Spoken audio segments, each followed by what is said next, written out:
છોટાઉદેપુર જિલ્લામાં પણ મેઘરાજાએ બોલાવી સટાસટી। ભારે વરસાદને પગલે મલાજા ગામ પાસે કોતરમાં ટેમ્પો તણાયો। કોતર પર આવેલ કોઝવે પરથી અચાનક પાણી પસાર થતાં ટેમ્પો તણાયો હતો। દૂધ સંજીવનીનું દૂધ સ્કૂલે પહોંચાડવા માટે ટેમ્પો ચાલક મલાજ ગામ જઈ રહ્યો હતો। ટેમ્પો પાણીના ધસમસતા પ્રવાહમાં તણાતા દૂધના કેરેટ પણ પાણીમાં વહી ગયા। જોકે સ્થાનિકોએ તાત્કાલિક ટેમ્પો ચાલકને સલામત રીતે પાણીના પ્રવાહમાંથી બહાર કાઢ્યો હતો, જ્યારે ક્રેનની મદદથી ટેમ્પોને બહાર કાઢવામાં આવ્યો।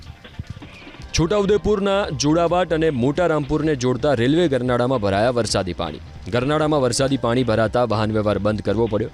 20થી વધુ ગામને જોડતા આ ગરનાળામાં પાણી ભરાતા વાહન ચાલકોને હાલાકી ભોગવવાનો વારો આવ્યો। ઉપરવાસ અને જિલ્લામાં વરસેલા ધોધમાર વરસાદથી ઓરસંગ નદીમાં પાણીની ભારે આવક। ઓરસંગ નદી પર બનાવવામાં આવેલા 2 ચેકડેમ પાણીમાં ગરકાવ થતાં ખેડૂતો પણ ખુશખુશાલ જોવા મળ્યા।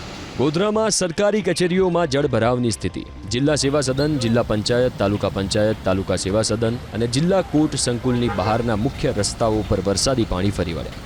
વરસાદી પાણી ભરાતા અરજદારો અને સ્થાનિકો મુશ્કેલીમાં મુકાયા।